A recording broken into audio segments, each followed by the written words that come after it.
Kindly subscribe to YouTube channel and follow on Facebook page at Dr. Zabby's Talk Show. Mo kí wá nílé lóko lẹ́yìn òdì, mo kí wá ipa kòbòjò ọjọ́ ṣe rí, mo kẹ́yìn ìyá, mo kẹ́yìn bàbá, mo kí ẹ̀gbọ́n, mo kí àbúrò. Èmi ọmọ yín olólùfẹ́ yín, ayé ọpẹ́ yọ, Dr. Zabby Talk Show. Ọdẹ ọdàbí ṣe dáadáa ni mo bá yín. Àlàáfíà la máa wà, àní sí ní fíafíà ní agbára lọ́wọ́ Ọlọ́run. A dúpẹ́ lọ́wọ́ gbogbo ẹ̀yin tí ẹ máa ń bá wa ká lọ lórí ètò wa lórí kọ́lọ̀ májò bàjẹ́ yìí, wípé báwo la ṣe fẹ́ kúrò nínú oko ẹrú.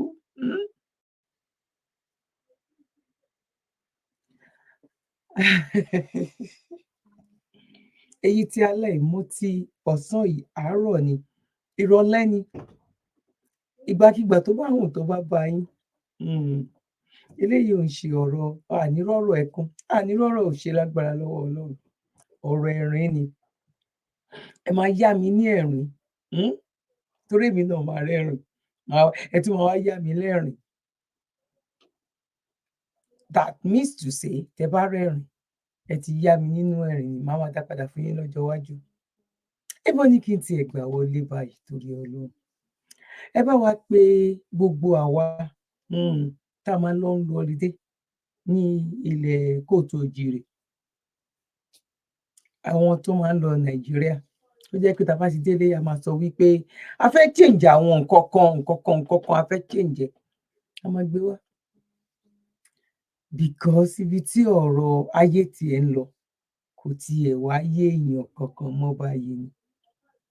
Bó o gbé fóònù, bó o gbé sára jù wàhálà, bó o gbé sétí ju ìjọ̀gbọ̀n, bó o gbé síwájú ẹ̀ ìjọ̀gbọ̀n, bó o jẹ ṣúgà wàhálà, bó o mú nǹkan, just like, oh my God, oh my day. Now ẹ jẹ́ ká kọ́kọ́ kó tó máa gbé tẹ̀rín wa, mi ì fẹ́ gbà wá lákòókò.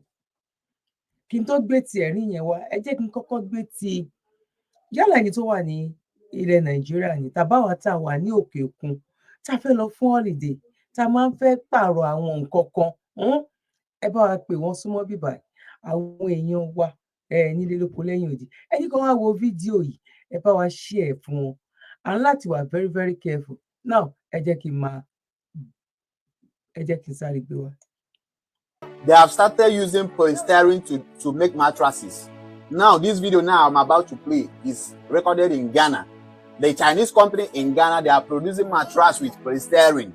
Now, the Ghana authority, Ghana Standard Authority, they don't sue the company, that they don't want such product in their company.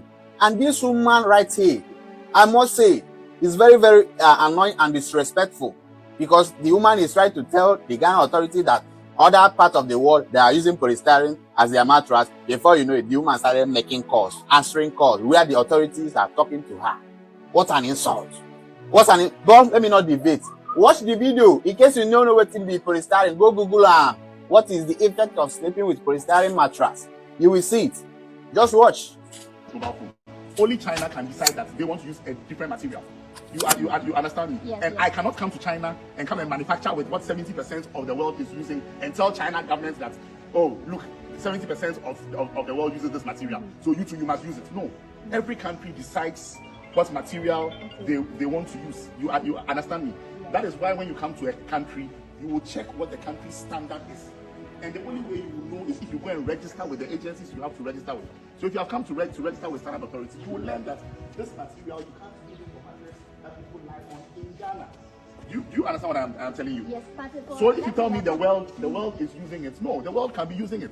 You get me? Yes, yes. But this is Ghana. We are making rules here. You get it? Yes. And we make the rules based on what we believe is good for us. Do you get me? So you can't use polystyrene. This is polystyrene. You can't use polystyrene for mattress. Of TSC, they are around the world actually So this company here in Ghana is using polystyrene to produce mattresses. They are selling on the market. So the Ghana Standard Authority have already picked intel that they have these products on the market in Mokola and Kumasi and all other places that they are selling. And these materials are made from polystyrene, which is not material used for mattresses. polystyrene is no use for producing mattress. And this company is doing same here at the factory in Afia. Hello, 1 2. Do you know what is polystyrene? Google it. You are this your phone. Hence you can see me. You can Google it. Polystyrene. It's basically meant for packaging of electronics and breakable, fragile substance. You understand? So that it will be properly protected. Polystyrene. You understand? It's usually white. You used to see it in electronics. That's what polystyrene is. You understand?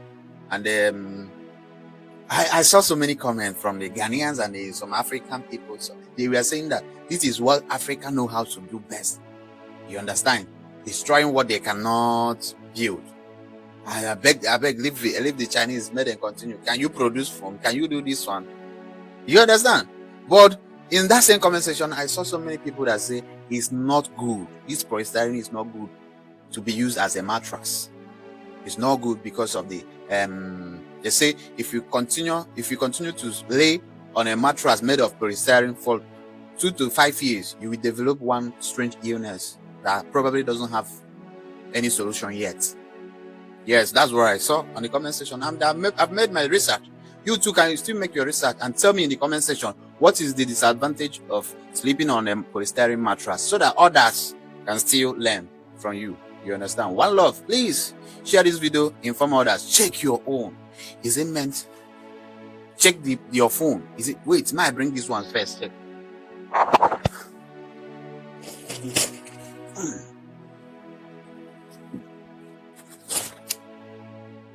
Okay, this one is normal phone. Thank God. Thank God. Now, mo kí wa lẹ́ẹ̀kan sí pé There's something going. A kú bí ojú ọjọ́ ṣe rí. Mo rò wípé a rí nǹkan tó rí lè ń ṣẹlẹ̀ ní àwọn ìlú bòmíì. Ẹ jọ̀ọ́ o, ẹ bá mi fi sínú comment section. Tó bá jẹ́ ìlú tí wọ́n pè ní ìlú ti bí. Báwo lẹ ṣe rò pé ó lè ṣẹlẹ̀ rí? Wọ́n máa ti fi owó ṣe kí ni? Wọ́n máa ti fi dí wọn lẹ́nu. Wọ́n máa ti fi owó, wọ́n máa ti fi dí wọn lẹ́nu. Ẹ wo bó ṣe gba àyè tán gba àwọn pípù yìí láyè. Tán gba àwọn pípù yìí láyè ìgbàkígbà. Ó ń ṣe nǹkan tó bá wù wọ́n. Bọ̀ àwọn ìlú kan yìí wà tán yìí ní òfin. Tán bá gbọ́ information tán máa dìde. Ọlọ́run ti ti iléeṣẹ́ yẹn pa. Mo mọ̀ pé ó máa ti dé ìlú tó ń pè ní Nàìjíríà. Òun lẹ̀ ń wò yẹn. Àní gbọ́ kọ̀, wọ́n ní wúkọ́ lé lórí. Wọ́n ní ṣe kí ni? Kó tó sọ wípé wọ́n máa wúkọ́ lé lórí. Ó lè ti pẹ́ ń bíbà yìí náà because ẹ máa rí wípé iléeṣẹ́ yìí kò ń ṣe wípé bóyá ó wá jẹ́ pé bóyá olóṣù kan dé tàbí ọlọ́sẹ̀ méjì dé. And number 2, ó lè má jẹ́ nǹkan tó ń lò ń bẹ̀ tẹ́lẹ̀tẹ́lẹ̀ nìyẹn. Kó jẹ́ wípé bóyá once in 6 weeks, 6 months ló máa ń lọ fún check all the factory, àwọn factory tó wà nínú ìlú tó máa lọ máa check ẹ̀ wò àwọn product wo lẹ̀ ń lò. Èèyàn mọ báwo náà ṣe detect tí wọ́n ń sìn. Ṣé ẹ understand nǹkan tí mo sọ? Bóyá èèyàn kan ló ta wọ́n lé lórí bó ni o, bóyá wọ́n carry, wọ́n kàn máa láti carry operation wọ́n wípé okay bóyá a kàn fẹ́ lọ sí company báyìí, a kàn fẹ́ lọ sí company báyìí, nobody know. Ẹ understand? Bó wá kù ju gbogbo ẹ̀ lọ, ó kù sọ́wọ́ àwa individual now láti lè ṣe kí ni? Láti lè máa wo nǹkan tá a fẹ́ sùn lé lórí ní Nàìjíríà báyìí.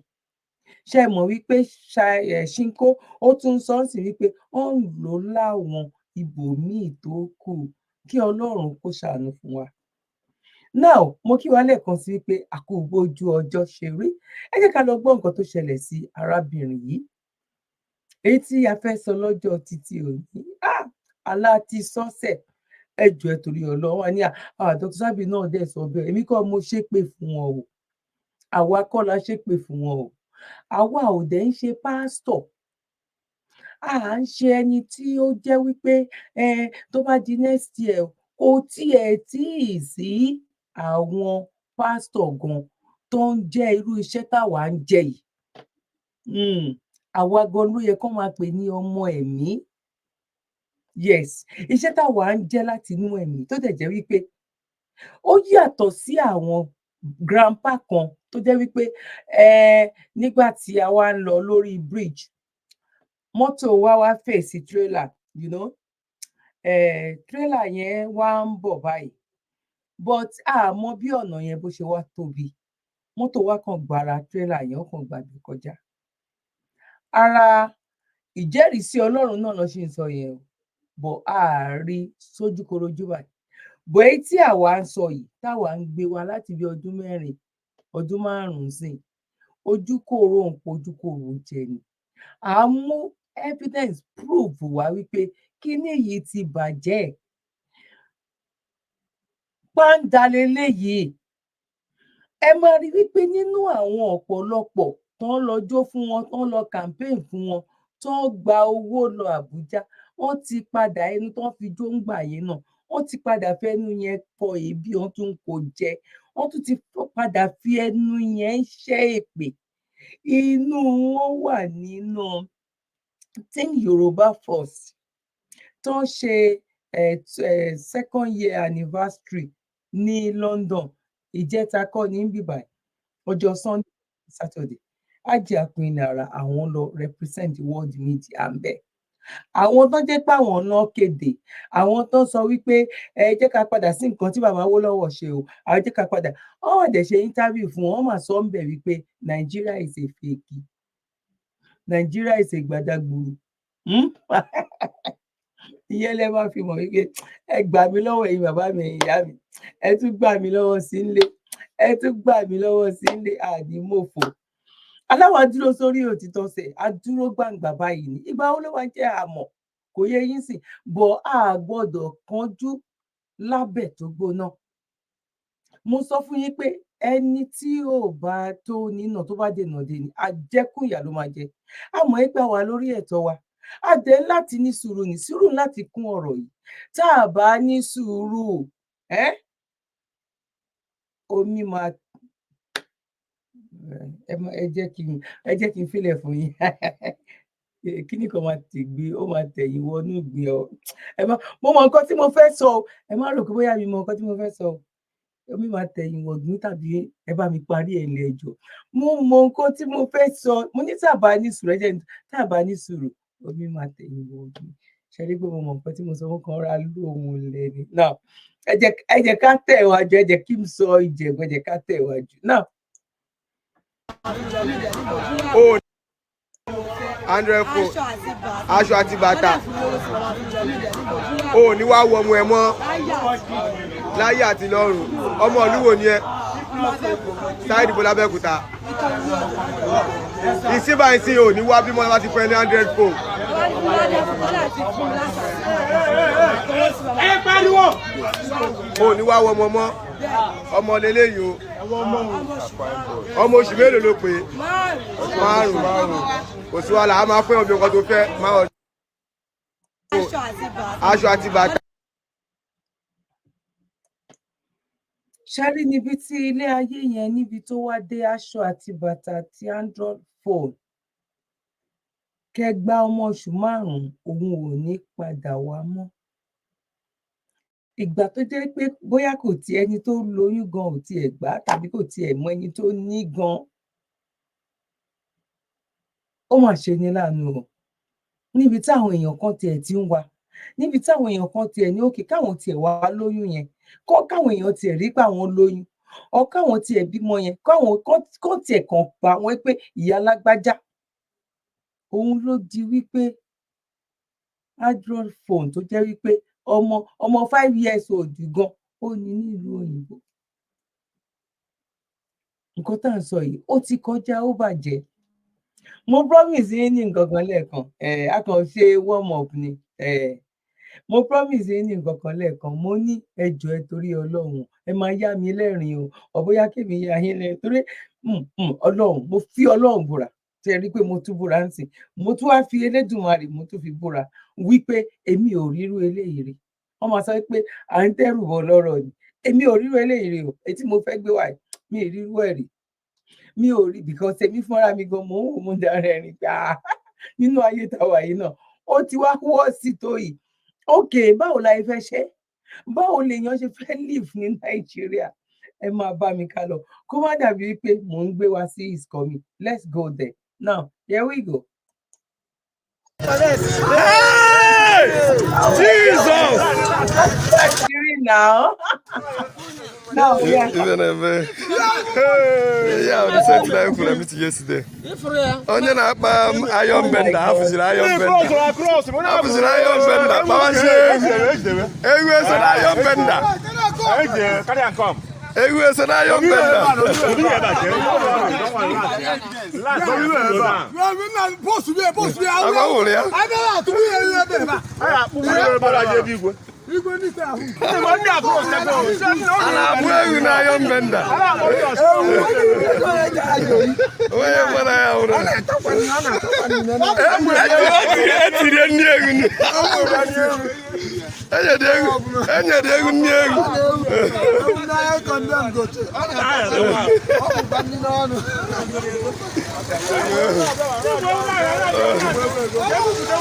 Every sacrifice and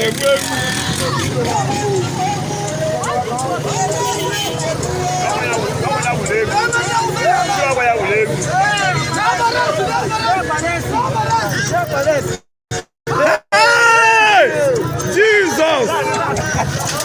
Don't jump!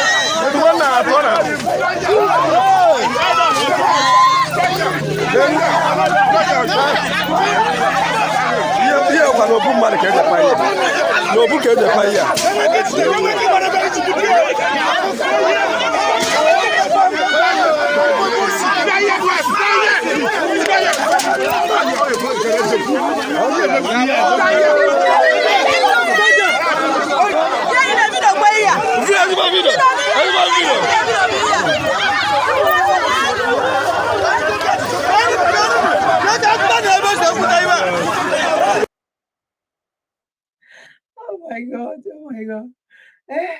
À ń tarin, à ń ṣarin, ó wá tún di wípé wọ́n tún ti ń ṣa ògúnfe, wọ́n tún ti ń ṣa adìyẹ, wọ́n tún ti ń ṣa ìgbín, ẹ gbà mí o. Ẹ gbà wá eléyìí pọ̀ o. A ti mọ̀ pé wọ́n ti ń ṣa èèyàn, wọ́n ti ń ṣa èèyàn. Wọ́n rí pé bóyá owó yẹn ó máa pọ̀ ju owó adìyẹ ẹran lọ. Nísìnyí wọ́n tún ti wá ń ṣa ẹran àti adìyẹ wọ́n ti ń ṣàpẹẹlẹ èèyàn báyìí ẹ gbà wá o ibo la fẹ́ gbà báyìí a wí fún wọn tó àwọn náà gbà o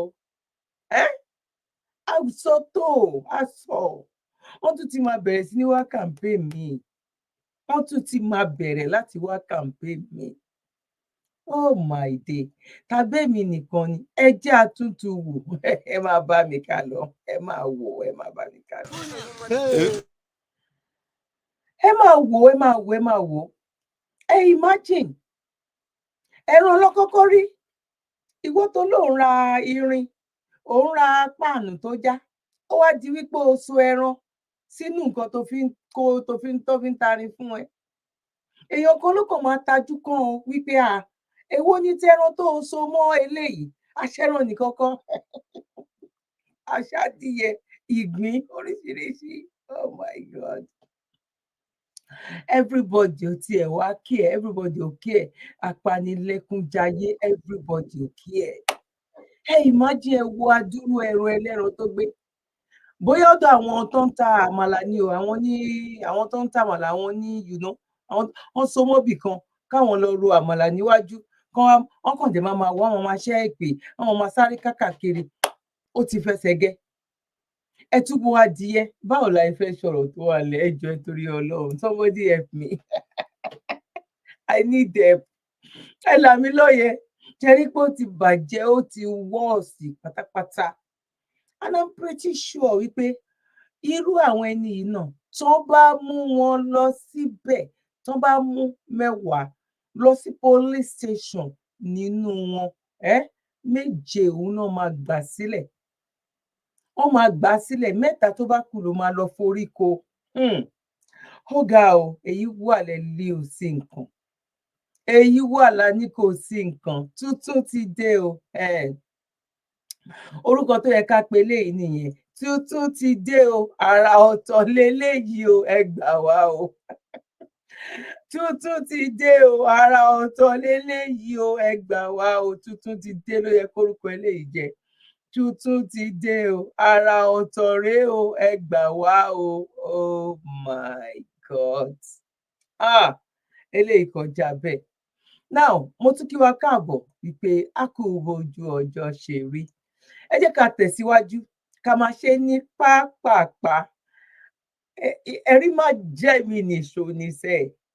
Kò ń ṣèpè tiwa ló ń ṣiṣẹ́ o. Ẹ mọ̀ pé mi sọ fún yín pé wọ́n ṣépè, wọ́n ṣe kinní kan yìí. Mi ò ní kinní lórí ẹ̀. Ẹ ti understand. Reality ló wà nílẹ̀ yìí wípé a ti sọ wípé kò lè work, ẹ lè work. Ṣá I'm counting it down. Ṣó ń lọlẹ̀, kò ń lọlẹ̀. Nágbára Ọlọ́run kó máa lọlẹ̀, kó máa wọlẹ̀ torí ó ti bọ̀jẹ́, ẹ lè dá, ṣe pé. Kí n bá sọ máa ń tẹnu mọ́, máa fọ, ṣì ń ṣe pé reality wà, ṣe pé. Òótọ́ ọ̀rọ̀ fọkàn máa sọ òun. Ṣó ní òun ṣe pé. Wọn kàn máa fọ, ẹ má ṣe pé o, ọ̀rọ̀ ṣe pé o. Jíkẹ́ ààrẹ. Ẹ mọ̀ pé ẹṣẹ nígbà tí Babangida kéèpé náà kó ń padà wà dá, oyin wà níbẹ̀, oyin jamala, oyin jẹ tuwo. Wọ́n sì ń ṣe interview wọn. Ẹ̀dẹ́fọ̀ ẹ ṣe pé ẹgbẹ́ kò sí ọ̀rọ̀ sọmọ́yà, ọ̀rẹ́ wòwò, èsì ránṣẹ́ aláìṣe. Káàbọ̀ lu òyìnbó. Gbára rẹ dájàre. Reality wà, àwọn tí bọ̀jẹ́ ìṣọ̀rọ̀ ìpè pé náà. Wọ́n tẹ̀ ṣàdúrà papà, àdúrà gbà. Wọ́n ṣàdúrà gbà kan tó wá sọ fún bọ́ta ṣe pé. Múrò ìjẹ́fọ́ ìjẹ̀bùfọ́ èpè ti ṣá rẹ̀. Múrò ìwàlẹ̀ èpè ti ṣe ara rẹ̀. Ìjẹ̀bùfọ́ èpè nù ṣẹ́. Ẹ fún mi ní kudos náà. Rí jẹ́ fún mi bó ṣe ń flow ni. Mo dúpẹ́ lọ́dọ̀ Ọlọ́run. Ìwòyí bóyá bíi 10 years ago, 8 years ago, mi ò lè sọ Jẹ̀bú báyìí. Jẹ̀bú mi ò bọ̀. Ìṣọ́ èmi gan ṣì ń kó jẹ bí ìgbàrò ni ọba fi ọbẹ̀ ẹ̀yọ̀ kó dàrú wá màlà, kó wá máa kó jẹ wáì, ṣé nǹkan ń kó Jẹ̀bú mi jẹ. Ẹ jẹ́ ẹ má tún ìyá Jẹ̀bú mi lò ó. Ẹ má ti dí ìwé wo débi, ẹ má tún máa yá Jẹ̀bú mi lò ó. Òwe fún wẹ́kẹ́ máa yá lò ó. Ẹ má tún yá Jẹ̀bú mi lò ó. Ẹ má jealousy mi o. Ẹ má tún jealousy mi. Ẹ má tún jealousy mi o. Now, ibo ni ká wá gbà wọlé báyìí nínú méjì tá fẹ́ gbé wá tó jẹ́ pé olórí program ni. Now, ẹ jẹ́ ká kọ́kọ́ lọ sí nǹkan tí ọ̀gbẹ́ni wa yìí, brother wa yìí tó sọ. Kudos to brown boy or black boy or kí lorúkọ bọ́ náà. Láì pé brown boy ló jẹ́ lórí social media. Ó wà lórí gbogbo ayélujára pátápátá. Ó jẹ́ number 1 nínú àwọn tó ń gbé òtítọ́ ọ̀rọ̀ náà jáde náà sí ní Nàìjíríà, tó dẹ̀ jẹ́ pé Nàìjíríà ló wà. Yes, ó wà ní Nàìjíríà. Òun jẹ́ tó wà ní Nàìjíríà, ó dẹ̀ ń sojú abẹ níkò. Bọ̀ èyí tó wá lò yìí, òun ni máa fi wá gbé ìmíì tó wá jẹ́ wípé ó jẹ́ 50-50. Tó bá jọ gbé wọn papọ̀ báyìí, ó máa jẹ́ 100%. Ẹ jẹ́ kọ́kọ́ gbé tòun wá ná. Lẹ́yìn tí ẹ̀yin, àwa gbé 100%. Tá bá ti pé tòun 50, ṣe mọ̀ wípé tá bá tún rí 50-50, 50 plus 50 is equal to 100. Ó wà níbí báyìí. Màá gbé jáde wá. Let's go there. People that I also respect, and I believe a lot of Nigerians respect them as well. I am very, very disappointed in the agencies that are involved in this, and I believe that this call recording that I'm about to play, even Bobrisky will not expect it. That is what is crazy. But all the people that will be mentioned, I don't care. You understand? I don't care. And from today, no longer respect for all of you. You understand? Because all of them are the same. And it's pretty obvious that in Nigeria, the law only works against the poor people. Do you understand? Yeah. Now, after this video, I would expect that the EFCC will do a deep investigation on everybody that is involved in this case. And also, they will bring the whole officers that participated in this and collected and spent this money that is involved. Thank you very much. So I will start by playing the call. As you can see, it is a call. Listen. You know, I'm a very big influencer. I have over 5 million followers on my Instagram. So my Facebook, and they're paying me on my Facebook every month. So I'm okay. So they were like, all those money cannot still make me buy a house of 450 million naira in Pinnock, and where I'm staying in Chevron, blah blah blah blah blah. The shall put the money laundry share. They charged me to court. So when they charged me to court, we had to beg them that, okay, if they want to remove the money laundering, how much would they collect? They said we should go and bring 15 million that they will remove the money laundering. Now, this is one part of the video. A lot of things will be unveiled. First things first, you heard it from Bobrisky. EFCC charged him 15 million naira to remove the money laundry charge that was charged against him. If you remember, when this case against Bobrisky starts, there was a money laundry charge, but from nowhere they dropped the money laundry charge. So obviously, Bobrisky paid EFCC 15 million naira to remove the money laundry charge. It's crazy that EFCC claim that they are fighting against financial crime. Do you understand? But they are deeply involved in financial crime. So they remove the money laundry. Anyways, let's continue. There's a lot of things in this call recording. To my friend, I called my friend, because I can't use my account. I wanted to send money from my account, but he said I'm still under investigation. I cannot withdraw from my account. So I now called a few of my friends. Polanco, Elele. That Polanco, yeah, is my very good friend. So I called him. I told him. I was like, no, I can't want to send the whole. I can't want to send the whole. He now I gave him my brother's account. He now sent 8 million naira. He already sent the same year. Yeah. I was even shocked that he can send that kind of amount of money. He said, Omogidini Oshomopega, a very nice person. So I called Demola. Demola in New York. He is my friend too. Demola sent 1 million naira because I had to call the people I'm close to, people I trust. Demola sent me 1 million. Yeah, Demola sent me 1 million naira immediately. Transferred 1 million naira to my account. Then I called other few people because I can't start making call because I don't know who set me up. So let me not start calling the wrong people. Do you understand? Sure. So I called the people I trust. So the money share complete 15 million I paid. They now remove money laundering. They now took me to court for spraying of money. Okay. And I know that. So you heard him. After I paid the money to EFCC removed money laundry, and they now removed that charge and took him for spraying money. Do you understand? So EFCC, you people collect money to drop charges. This is crazy. And these are the people that want to fight for financial crime. Tomorrow night, you're going to tell us you want to arrest Ayabelu. Are we sure that if you arrest him, you will not collect money for dropping charges? Wow, EFCC, this is crazy. But anyways, it doesn't end here. Let's continue. The whole thing started from when they gave me best female dress. You saw that video, Abby? That they gave me best female dress. Yes, that's when the whole thing started. Yeah, that's when the whole thing started from, jealousy, everything. Envy. So we shall got to court. I shall told them that I'm guilty, that maybe court will even pity me or say, oh yeah, pay fine. I know. Or community service. Sadly, the court sentenced me. So, I was on my way to the prison. Then my godfather called me and said, you will not enter that prison, don't worry. Let me make arrangements for an apartment close to the prison. That is going to call the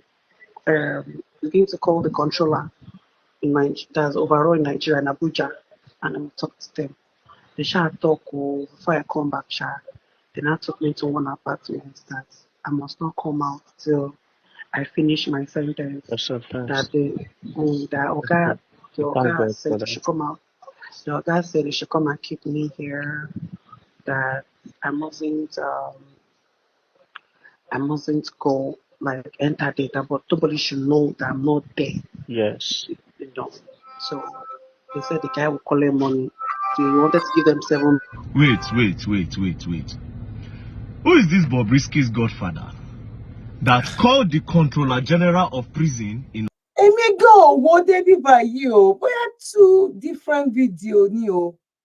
Because mo yín dúpẹ́ lọ́wọ́ bàbá mi kan láti Amẹ́ríkà nsìn wípé wọ́n ṣe pé mo rí pé méjì ni mo ti ní. Bóyá tí mo kọ́kọ́ wò yẹn kò kún báyìí o. Kò kún báyìí o. Ẹ tí ì rí nǹkan kan. Èyí tí màá gbé wá lẹ́yìn eléyìí lẹ máa fi mọ̀ wípé ibẹ̀ yẹn ó ti tán. Ọ̀rọ̀ àdúrà kan lélẹ̀, ọ̀rọ̀ ipe ká work together.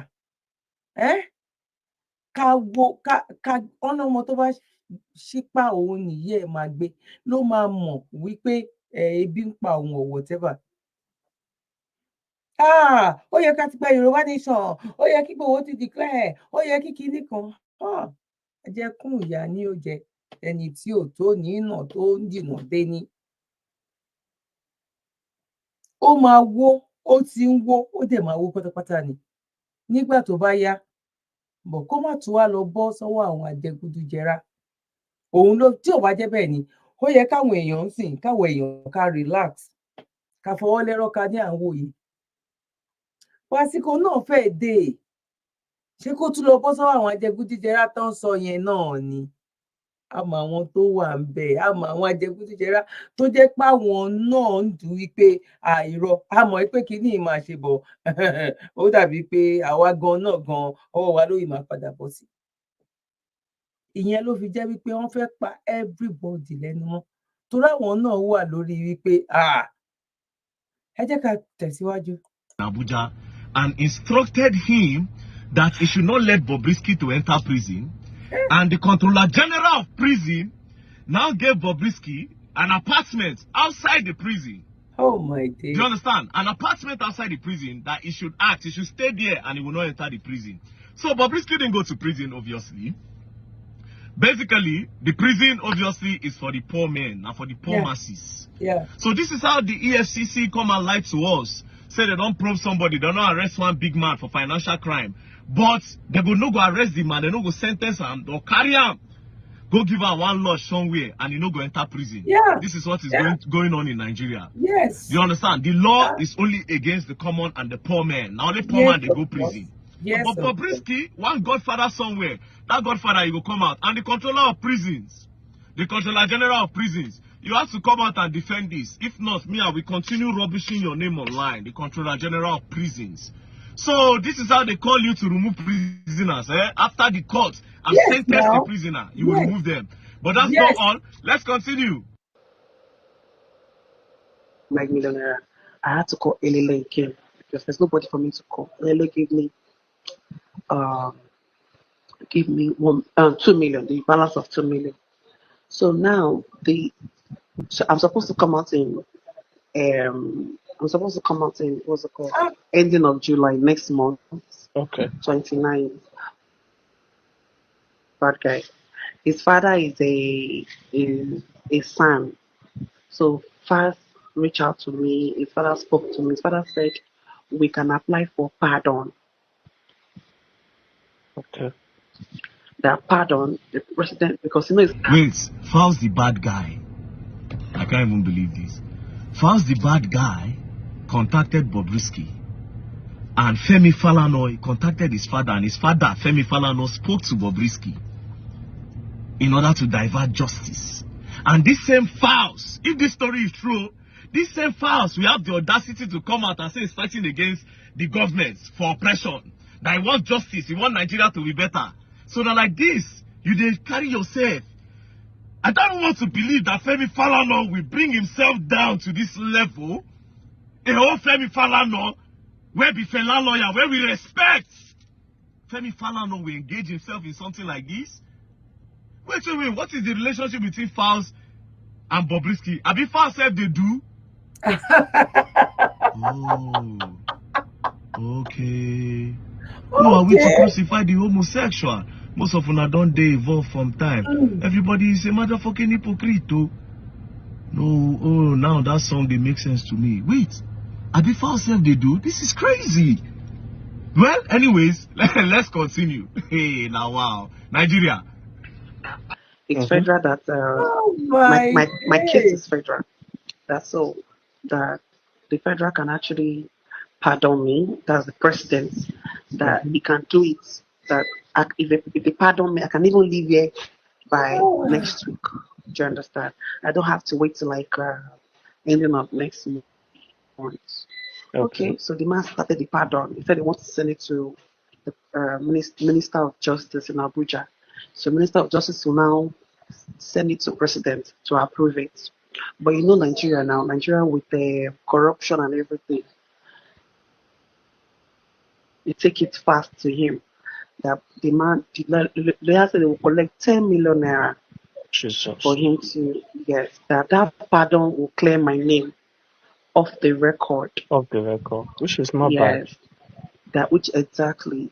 So, you know, there's nobody to call because, like, I have friends, so, but, you know, you don't know who set you up, you know, and they've not opened my account. All right, so based on this first voice notes, based on Bobrisky's narration in this phone call, Bobrisky is saying that Femi Falana collected 10 million naira in order to wipe his name off the record. Wow. These are people I respected. These are people I look up to. Falz the bad guy, always talking about, yeah, I'm speaking up for the people. So you are also involved in things like this. It's really, really disappointing. It's obvious that Nigeria might not go anywhere anytime soon. It's obvious. Nigeria, I have lost 100% respect. Not going anywhere. Respect for this. It's not going unless anywhere. If they come and come defend this one, saying a lie. But for now, we'll take what Bobrisky is saying as the truth, because Bobrisky said all these things like he contacted somebody to borrow him money, and the person recorded everything. Now, just in case Bobrisky go on argue, let me drop your number. This is your number, eh? Now, why? So this is your number. Your number ends with 2208. That's what your number ends with. So this is you. Actually, you cannot deny anything. So EFCC, I will expect you people to do a deep investigation and bring all the people involved to the doormat of justice. All right. In respect to Bobrisky, what? Ṣé mo wípé àwọn ẹlòmíì wọn máa sọ wípé wọ́n lo ohun ẹni wọ́n lo kinní kan nìbọn ilé yìí ó perfect but kò yẹ kó jọ wá lójú because ìgbà tí ọ̀rọ̀ yẹn ṣẹlẹ̀ àwọn èpè kí ló gbé Bobrisky fún, kí ni Bobrisky tó ṣe, ṣé òun ló máa kọ́kọ́ náwó ni ẹ máa bá wa ká lọ, ṣé Bobrisky ló máa kọ́kọ́ da owó ní patí ni, àwa rí owó tó tiẹ̀ dà ní patí yẹn gan kò dàbí tí àwọn ọmọ Ìgbò tó jẹ́ wípé àwọn máa ń tró ẹ̀ báyìí ni, wọ́n máa ń tró bọ́ndù ni. Ẹ lọ wo fídíò yẹn, ó possible kí n ní níbi tí mo save ẹ̀ sí. Ṣé bá lọ wo fídíò Bobrisky yẹn, èmi ò sọ̀rọ̀ mọ́ jìnbẹ̀ because kò ń ṣe tó bá mi, tí ò bá jẹ́ wípé ó dàpọ̀ mọ́ nǹkan tó wúlò fún àwa pé kakọ̀ ẹ jẹ́ àwọ̀ àṣírí wọn. Ó kọ Bobrisky ṣùṣàrà ó ṣe kò ṣètò ìkókan ọ̀rọ̀ wípé a fẹ́ kúrò nínú pẹ̀lú lọ́dọ̀ tèmi understand, but ẹ̀ẹ̀kọ̀ọ̀kan báyìí tá a bá rí òtítọ́ èyí tó jó nìkan ìgbà tí wọ́n kọ́ gbé ẹmu rí pé mi ní interest. Ẹ máa wí pé àwọn ọmọ Ìgbò sẹ́ẹ̀ tó ń fi ìpá ju kí wọ́n tún ní one small machine tó fi máa spray owó àmàgbọ́ ẹ̀pọ́n lọ́ gbé wọn. Ìyẹn dẹ́ máa fi mọ̀ wípé òtítọ́ ọ̀rọ̀ òdodo ọ̀rọ̀ òun ló jáde. Kòkò mọ̀ wípé ẹni tó lóun sá àwọn tó lóun sá fún wípé òun ò fẹ́ béèrè owó lọ́wọ́ wọn torí pé òun mọ àwọn tó ń sẹ̀tì òun hàn ṣe mọ̀ wípé ẹ gbọ́ bẹ́ẹ̀. kò tún wá mọ̀ wípé ara àwọn tóun rojọ́ fún ó ń gba ohùn òun sílẹ̀. Ta lẹ máa sá fún, ta lẹ máa dúró dè nínú ìlú yẹn? Nílùú yẹn ti tán pátápátá. You trust nobody.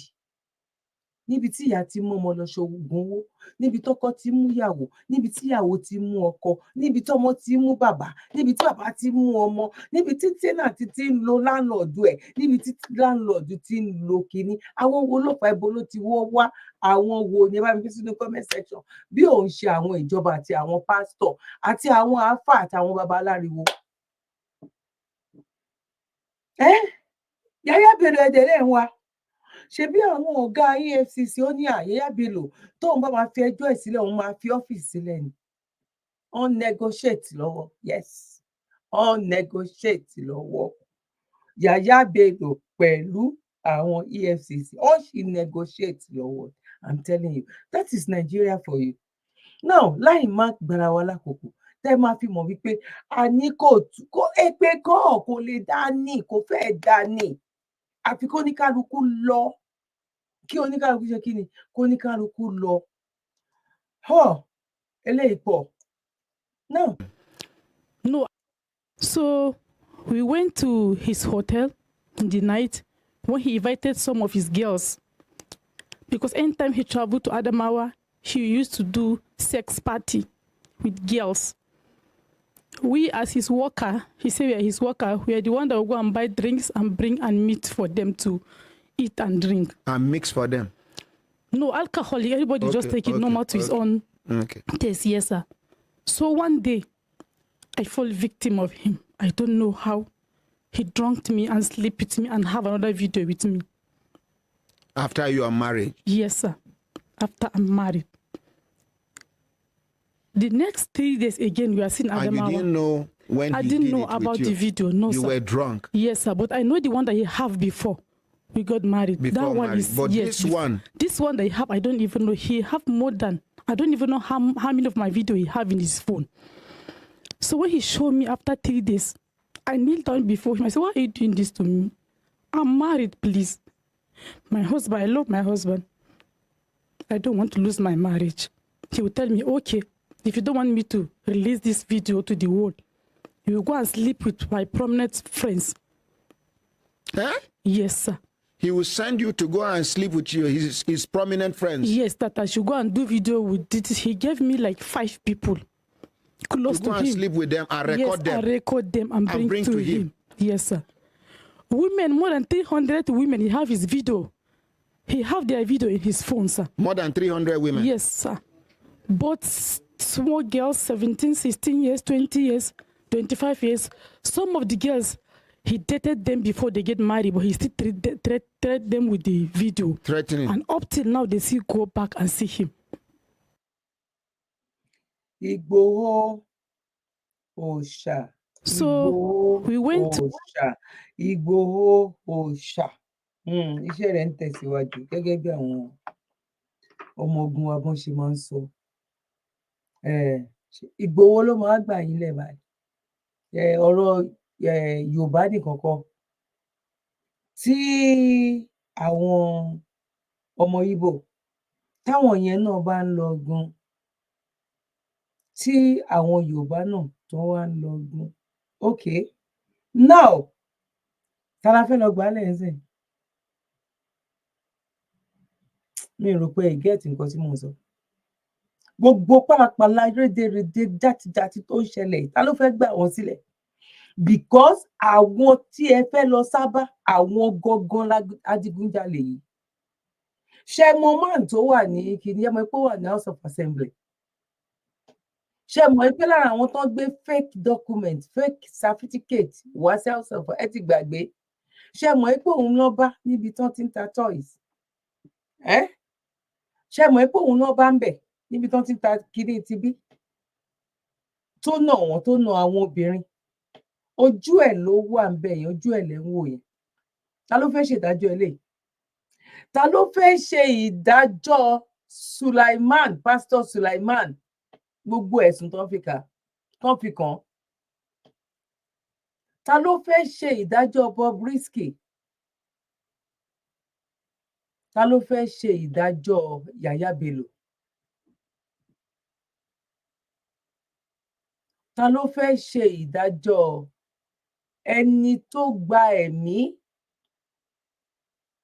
Emefiele tó gba ẹ̀mí tó bá jẹ́ ní ìlú ibi tí lóòótọ́ lótìtọ́ tó mọ rírì oye owó tán gbà lọ́wọ́ ọmọ Nàìjíríà, owó tax àwọn kan tán kó jọ tó láwọn fẹ́ fi rán èèyàn kan lọ sin Ọlọ́run. Tó bá jẹ́ pé lótìtọ́ àtòdodo bẹ́ẹ̀ làwọn pípù yìí náà ní ìbẹ̀rù Ọlọ́run tá à ń sọ ni.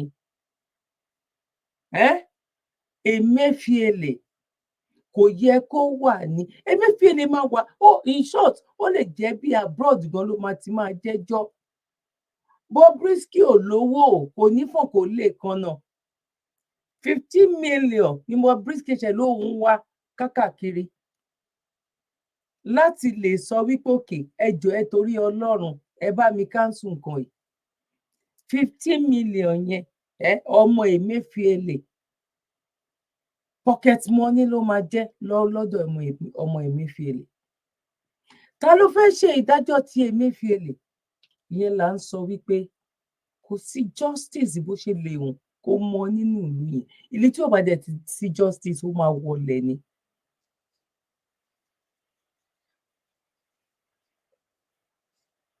Ìlú tí ò bá ti sí ó máa wọlẹ̀ ni. Now mo kí wa lẹ́ẹ̀kan sí wípé a kú bójú ọjọ́ ṣe rí ẹ̀yin ìyá mi ẹ̀yin bàbá mi. Ẹ̀gbọ́n mi àti àbúrò mi ṣé Ìgbòho ni kó wá gba Nàìjíríà ṣé òun ló fẹ́ gba gbogbo Nàìjíríà náà Ìgbòho òótọ́ kó gba gbogbo Nàìjíríà lẹ̀ tó ráwọ̀ àgbàjọba. Ìlú tiwa la fẹ́ gbà. Ìlú tiwa la dúró lé lórí torí mi ò mọ ẹni tó fẹ́ gba ọ̀rọ̀ Nàìjíríà ẹni tó fẹ́ gbà yín sí mi ò mọ̀. Àtọmọdé àtàgbà àti lọ́ọ̀yà àti gbogbo ẹ̀ ń sìn nobody tó lè gba yín lẹ̀ báyìí ń sìn ju wípé kó ní kálukú kó lọ ń lọ. Bọ̀ ìgbà wo ló máa jẹ́ èmi ò máa mọ̀. Àsìkò owó ní èmi ò kúkú mọ̀. Aago mélòó ni àárọ̀ ni tàbí ìdájí tàbóòrù èmi ò mọ̀.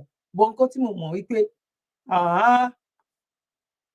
àyàfi tí Ọlọ́run bá fẹ́ jẹ́ káwọn èèyàn wá máa sọ̀rọ̀ wípé Ọlọ́run ṣe wá ṣe báyìí tí ò bá jẹ́ yẹn ni Ọlọ́run máa yọ wá kúrò nínú oko ẹrú yìí torí ìyà yìí pọ̀.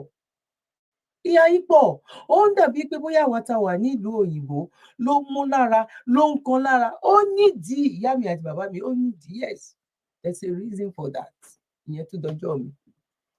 Now mo kí wá lẹ́ẹ̀kan sí pa kó jẹ́ ọjọ́ ṣeré ẹ̀yin àmì ẹ̀yin bàbá mi ẹ̀gbọ́n mi àti àbúrò mi ẹ bá wa pín ètò yìí ẹ bá wa fi comment sílẹ̀ ẹ má gbàgbé láti bá mi like bẹ́ẹ̀ ṣe ń kí mi pé mo pín ètò bẹ́ẹ̀ náà lèmi náà ń kí yín pé a kó ojú ọjọ́ ṣeré èmi ọmọ yín náà ni àbúrò yín olólùfẹ́ yín ayé ọpẹ́ yọ àdẹ̀pẹ́lẹ́ ti ìyá wa Yèyé Fáṣàkìn gbogbo àwọn nǹkan tó ń ṣe náà orí Yorùbá World Media ni a ti ń ṣe ọ̀pọ̀lọpọ̀ ẹ kàn sí wa lórí Yorùbá World Media Organization ẹ máa rí ta ló ń jẹ́ ìyá Fáṣàkìn àwọn iṣẹ́ ribiribi wo náà ti gbé ṣe nínú ọ̀rọ̀ ìrìn àjò yìí ẹ̀yin tẹ́ bá tiẹ̀ mọ nǹkan tó ṣẹlẹ̀ sí wọn kí ló tiẹ̀ wá ṣẹlẹ̀ sí ìyá Fáṣàkìn tá à ń sọ ìgangan ipò wo ló dì mú nínú wípé ká bọ́ nínú oko ẹrú ẹ lọ sórí Yorùbá World Media kẹlọ ẹ̀yin tó wá jẹ́ nígbà àkọ́kọ́ tẹ́ ti subscribe sórí platform yìí please ẹ bá wa subscribe so that anytime tó bá ń ṣe program ẹ lè máa rí notification ní agbára lọ́wọ́ Ọlọ́run ọ̀ ní gbòkó ọmọ ká ọmọ lè ànífojú sunkún ara wa ilé wa ní dàrú o gbogbo mo fẹ́ wa Elédùmarè á bá wa fẹ́ gbogbo mọkànmọkọ wa Elédùmarè á bá wa kọ gbogbo mọkànmọkọ wa lágbára lọ́wọ́ Ọlọ́run ojú òní tiwa o mo kí wa lẹ́ẹ̀kan sí God bless you. One love. Bye for now. You're welcome. Kindly subscribe to YouTube channel and follow on Facebook page at Dr. Zabby's Talk Show.